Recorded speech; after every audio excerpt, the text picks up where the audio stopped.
Fala, ouvintes, tudo bom? Meu nome é Vitória. Meu nome é Maria Eduarda. Meu nome é Júlia. E eu sou o Ivan. Tá começando o Dirocast. Somos estudantes de medicina veterinária e hoje iremos abordar a girofilariose, que é conhecida popularmente como doença do coração. A girofilariose é causada por um parasita chamado Girofilariae mites, que se instala principalmente no coração e nos vasos pulmonares dos animais. Ela afeta principalmente cães, mas também pode acometer gatos e até, em casos raros, humanos. Essa doença é transmitida pela picada de um mosquito, como por exemplo o Aedes aegypti, que é o da dengue. Esses mosquitos carregam as larvas da girofilária. Quando o animal é picado, os vermes entram na corrente sanguínea e migram para o coração e para os pulmões. E essa é uma doença que pode ser fatal se não for diagnosticada e tratada a tempo. A gente vai explorar a transmissão, sintoma, tratamento e, mais importante, como prevenir. E essa é uma doença que pode ser fatal se não for diagnosticada e tratada a tempo. A gente vai explorar a transmissão, sintoma, tratamento e, mais importante, como prevenir. Então, Ivan, mais importante do que tratar é a prevenção, né? E hoje em dia existem muitos métodos que os tutores podem utilizar, em diversos preços, alguns acessíveis, outros mais caros, pelo uso de coleiras, os sprays, as pipetas com ação repelente e até mesmo a ProHeart, que é muito utilizada nas clínicas. Gostaríamos de começar agradecendo a ilustre presença do doutor e professor Vinícius Tunholi para sanar as dúvidas dos nossos ouvintes. E aí, ouvintes, eu estou aqui com o professor Vinícius Tunholi, da Estácio de Sá, e muito obrigado por participar, por ajudar a gente com esse projeto. E fala um pouco sobre você. Primeiro, eu agradeço o convite. É sempre muito importante a gente comentar de temas tão relevantes na nossa profissão. Eu me chamo Vinícius Tunholi, sou médico veterinário. Eu tenho um doutorado em ciências veterinárias, tendo como área de concentração a parasitologia animal. Aí, sobre girofilariose, o que você estuda sobre ela na sua área? Isso, é importante primeiro a gente situar os ouvintes o que é girofilariose, né? É uma doença parasitária que tem a sua causa etiológica um nematóide chamado Girofilaria mites. E ele é conhecido popularmente como verme do coração devido à localização da forma adulta, né? Quando eu penso, então, na forma adulta, aonde que ela vai estar presente no cão e no gato, que são os hospedeiros naturais? É na artéria pulmonar, principalmente. Só que em casos de autoparasitismo, a gente pode ter a movimentação retrógrada do verme alcançando átrio e ventrículo direito. Então, devido à localização, dá o nome de verme do coração, e isso está ligado a uma série de alterações cardiorrespiratórias no animal. Depois de uma infecção avançada, que pega até o átrio e tal, tem cura ou... Então, a gente tem sim um tratamento. Esse tratamento ele pode ser totalmente bem sucedido ao ponto de levar à cura mesmo do paciente, só que é um tratamento que é a longo prazo. Tá? Pelo menos aí um tratamento de 1 ou 2 anos para uma total cura ocorrer. Mas tem cura. Hoje a gente tem drogas que agem exatamente na cura total do paciente. Legal. E sintomatologia? Então, a sintomatologia está muito ligada, né, com a localização do verme, que está na artéria, no átrio e no ventrículo.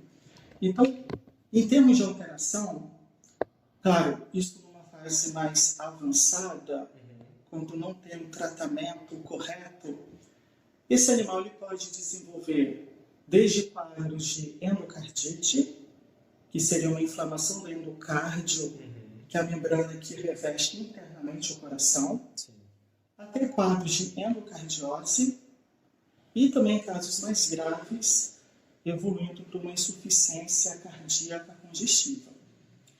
E aí, clinicamente, o que isso repercute? O animal muitas vezes chega na clínica com uma tosse intermitente, com edemas de membros, o que já denota aí algum comprometimento de função cardíaca, edema de tecido subcutâneo, tá? Hepatomegalia, que é uma dilatação do fígado. Ele tem relutância a exercícios, então, um animal que fica mais apático, né? Mucosas cianóticas. Mas, claro, isso numa fase mais crônica, quando o animal ele não foi tratado corretamente.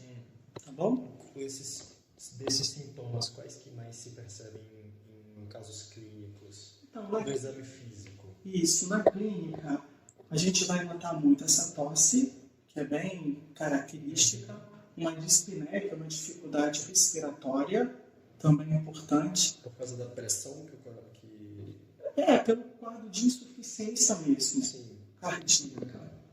E a gente tem que lembrar também de um possível quadro de tromboembolismo pulmonar. Porque como o verme está presente na artéria pulmonar, principalmente, isso pode levar ali um quadro de inflamação desse endotélio, isso predispor a formação de trombos, de êmbolos. E esses êmbolos podem obstruir circulação de capilares alveolares, levando a essa disfunção respiratória. Ele pode chegar a perder o pulmão por causa disso? Não perder o pulmão, mas em decorrência da presença desses êmbolos, a gente pode ter área de isquemia, de morte celular.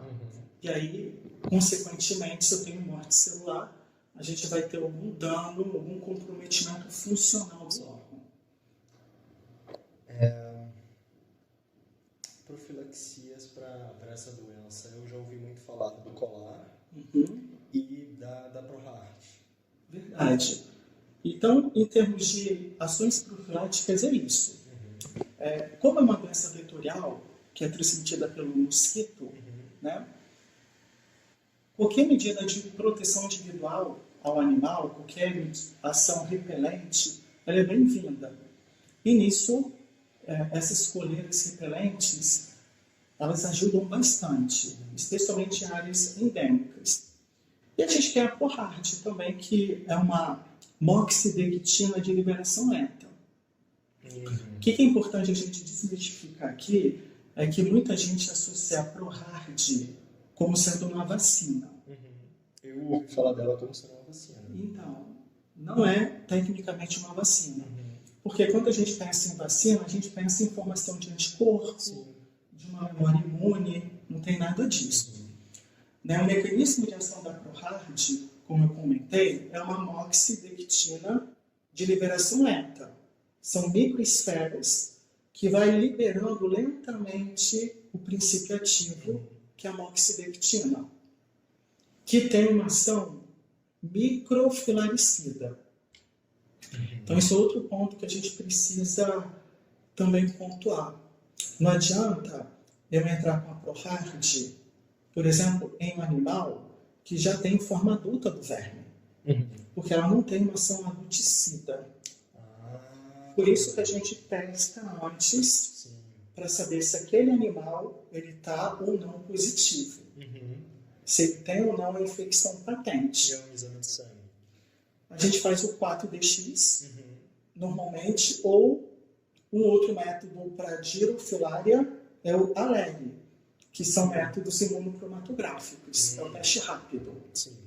Tá? Então, o exame de sangue, a gente consegue confirmar isso. Esses dois exames são baratos ou são acessíveis? Então, o 4DX ele tem um valor de mercado maior, porque ele vai diagnosticar para a gente 4 doenças. Então, além da girofilariose, o 4DX ele também pode detectar a presença da Ehrlichia, que é a doença do carrapato. Ele pode detectar também Borrelia e anaplasma.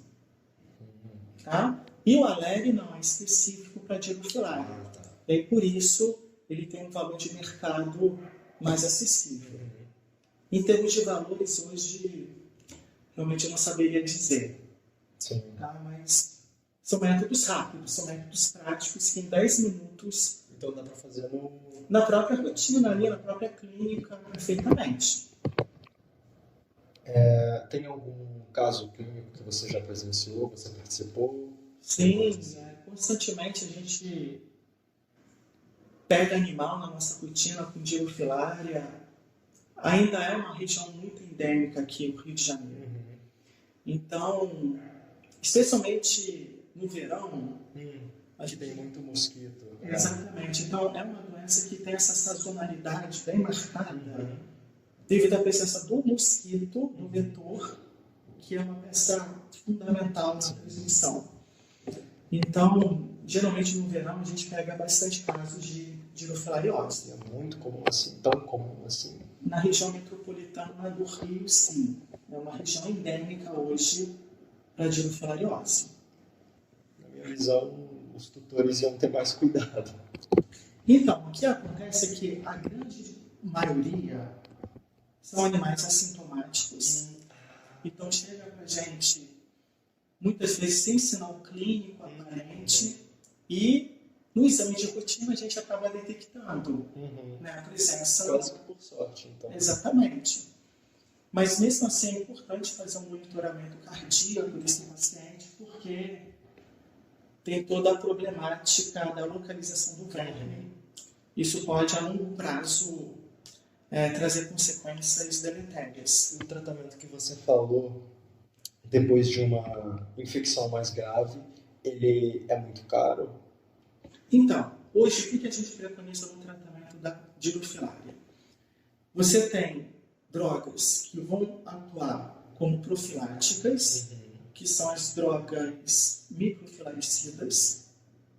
Né? Hoje, a principal droga microfilaricida é a moxidectina, que é a ProHard. Sim. Só que, quando o animal está com a forma adulta, né, a gente precisa atuar no combate dessas formas adultas. E hoje essa forma adulta é combatida como? Usando doxiciclina, entendeu? Que é um antibiótico. Aí você poderia também questionar, mas você está usando um antibiótico para tratar um verme? É isso que eu ia perguntar. Muita gente questiona isso e é perfeitamente plausível essa pergunta. Ocorre que a dirofilária, ela carrega dentro dela uma bactéria, que é um endosimbionte. Em outras palavras, para a dirofilária se manter viva, ela depende dessa bactéria. Ela está presente ali no trato reprodutivo dela. Então, depende, é vital para ela. Sim. A doxiciclina, ela tem como intuito, tem como objetivo exatamente combater essa bactéria que está dentro do verme. E essa bactéria nós chamamos de Wolbachia. Então, é a droga adulticida preconizada hoje. Sim. Geralmente a gente associa a doxiciclina com lactonas macrocíclicas. E uma possibilidade aqui de lactona macrocíclica é a moxidectina. Sim. Interessante. Eu não sabia que era desse jeito. É desse jeito que a gente faz o tratamento. É até bom saber porque às vezes o tutor tem uma curiosidade, Exato. um medo também. Exato. Bom, mas aí o grande dilema é, se esse animal tem uma carga parasitária muito alta, não adianta a gente entrar com doses extremamente altas para combater ao mesmo tempo todos esses vermes. Então tem que ser algo gradativo, porque o próprio verme ali, ele pode obstruir vasos. Sim. Isso acarretar consequências extremamente deletérias ao animal. Falando desse medo, eu tinha uma pergunta de que às vezes algumas pessoas que não conhecem podem ter medo de pegar do próprio animal. A dirofilariose é uma zoonose, só que ela não se pega do próprio animal, só do mosquito. Perfeito. É uma zoonose. E o homem, ele vai participar do ciclo com um hospedeiro acidental. Tá? Ele não é um hospedeiro natural. E sendo um hospedeiro acidental, o homem, ele apresenta uma forma atípica da infecção. Essa forma atípica a gente dá o nome de dirofilariose pulmonar. Tá?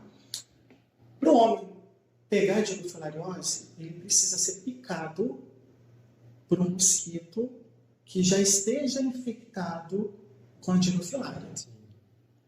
Então, no ato em que esse mosquito ele pica o homem para se alimentar de sangue, estando ele, o mosquito infectado, ele vai inocular uma forma larval do verme, que é a larva L3. Tá? Que a gente fala que é a larva infectante. Essa larva L3, então, ela tem acesso ao sangue, à corrente sanguínea, e aí pelo sangue, pelo fluxo sanguíneo venoso, essa larva L3, ela vai até o pulmão do homem, e lá no pulmão, ela é completamente neutralizada por células de defesa. Macrófagos, monócitos. E ela é neutralizada formando uma espécie de granuloma ali. Então aquela larva ela morre e ela é completamente encapsulada. Então, como que a gente pega casos de infecção humana? Muitas vezes é um achado de raio-x, de tomografia, onde a gente vai ver exatamente a lesão envolvendo a larva. Então nunca chega a ser um caso... Não evolui, não. É mais um achado clínico ali. Então a infecção ela não evolui formando formas adultas no átrio e no ventrículo. Isso só no cão e no gato, que são os hospedeiros naturais.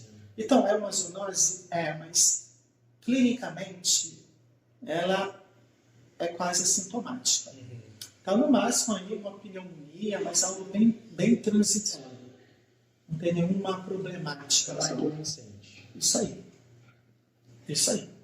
Então, o tutor não precisa se preocupar em pegar. Não, contato direto não é uma doença contagiosa. Não vai ser transmitida diretamente pelo cão. Precisa de um artrópode, de um vetor intermediando isso. Algum caso clínico que você tenha presenciado, que te marcou, assim, que foi especial? Sim, assim que eu me formei, eu tive a oportunidade no setor de cardiologia da Rural presenciar um animal, um cão, já com a fase bem avançada da dirofilariose. Isso me impactou muito, porque a gente estuda muito no dia a dia, mas pegar um caso com essa proporção eu nunca tinha visto. E foi um aprendizado lá, a gente observou toda a parte cardíaca, pulmonar, e como compromete.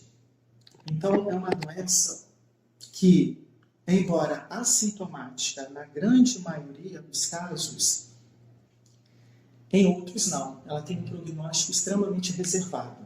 Então, esse caso aí me marcou bastante porque o animal tinha toda a clínica clássica que a gente espera encontrar na dirofilariose. Ele estava sofrendo bastante. Sim, endocardite, endocardiose, insuficiência cardíaca, edema de membros, anasarca, que é edema de tecido subcutâneo. Ele tinha a forma clássica da dirofilariose. E a simpatia com o tutor também, que está passando Sim, aqui. sim. Era cachorro de rua ou tinha dono? Não, tinha dono. Ele vinha de uma região litorânea do Rio, então uma região que a gente sabe que no contexto epidemiológico é mais problemático, né, devido à presença de uma maior quantidade de vetores. Então, assim, foi algo bem emblemático para mim, que me marcou bastante, devido à gravidade do caso. Interessante. Aí, tratamento e Então, profilaxia que você indica são as que a gente já conversou. a gente já comentou antes, coleira, tem a ProHeart, É importante dizer que a ProHard, que é a moxidectina, para uma ação profilática, a gente administra com um espaçamento de 1 ano. Só que hoje os tratamentos mais recentes têm usado também a ProHard no tratamento adulticida do verme. Sim. A gente pode usar ProHard, mas ao invés de usar 12 meses, visando o tratamento adulticida, a gente vai diminuir para cada 6 meses. Mas sempre associada à doxiciclina. Sim. Tá? Nada adianta entrar com uma lactona macrocíclica e não entrar com antibiótico também. Tem que fazer essa associação. Sim. Tá. Eu acho que é só isso que eu tinha para perguntar, para desenvolver. Então, muito obrigado por participar. Eu que agradeço, espero ter contribuído com as informações e, conhecendo, a gente consegue controlar. Então, é uma iniciativa brilhante, porque hoje a gente vive numa região endêmica e quanto mais informação, melhor para prevenir a doença. Praticamente o Brasil todo é endêmico, né? Regiões tropicais, de forma geral, é uma doença que hoje ela está presente em todo o mundo. Só que, por ser uma doença vetorial, ela incide com maior intensidade em regiões tropicais. O Brasil, então, país da praia. Exatamente. Aí tem leishmania, tem digofilária, tem outras doenças aí. É um clima ótimo para esse tipo de... Propicia vários tipos de doenças. Pelo que eu pesquisei, 48 dos estados são extremamente endêmicos. Inclusive o nosso. Região metropolitana do Rio tem uma alta incidência. Eu ia perguntar, quase que eu esqueço, do colar. Eu já ouvi de um colar, eu não me lembro o nome, mas tem vários que não funcionam. A questão do colar é o que eu falo, a gente tem que jogar com o que a gente tem disponível. O colar em si, ele traz resultados bons, sim, mas o mais interessante é associar o colar com a moxidectina, com a ProHard. Então isso vai conferir um grau de proteção maior ao animal. Aí a questão do colar tem princípios ativos que de fato são mais ou menos eficazes. Mas aí eu entendo também que é mais uma questão comercial envolvida. Tem toda essa parte de mercado que acaba impactando também. Tem tanta opção que às vezes Exato. É bom saber. Então, o ideal em áreas endêmicas, testando o animal antes e confirmando que ele não tem a forma adulta, é o colar associado com a ProHard. Seriam os principais métodos profiláticos. Quando você quer começar a profilaxia, então é bom fazer um teste para ver se ele está positivo? Exato. Tá. E lembrando que, Ivan, tem algumas raças que elas não têm uma tolerância à moxidectina, que isso causa uma certa toxicidade a elas. E aí, nesse caso, ao invés de entrar com a ProHard, a gente pode substituir com outra lactona macrocíclica, que pode ser uma ivermectina, uma avermectina. Tá bom? Isso Eu não sabia que isso existia. Tem. Cachorros de um porte mais pequeno. Geralmente com um focinho alongado. Tem baixa tolerância. Eu não sabia disso. Então, a maioria dos cães de médio e grande porte tem menos tolerância. Isso, raças de focinho longo, né? Então, nesse caso, a gente não deve utilizar a ivermectina. A gente tem que substituir por uma outra lactona macrocíclica. Tá bom? Caramba, eu não sabia disso. Porque causa intoxicação. É bom Esclarecer isso, Não sabia. Mas temos alternativas. Não podendo usar a ivermectina, a gente pode usar outra lactona macrocíclica. Tá bom? Então existem várias opções. Sim. É bom. Tá, é só isso mesmo. Muito obrigado por participar mais uma vez. Muito agradecido pela oportunidade. Nada, que isso. Me coloco à disposição sempre. Muito obrigado. Nada. Então é isso, galera. Espero que todos tenham gostado e que tenha sido útil. Um beijo! Muito obrigado, estamos muito agradecidos pela oportunidade. Valeu, galera!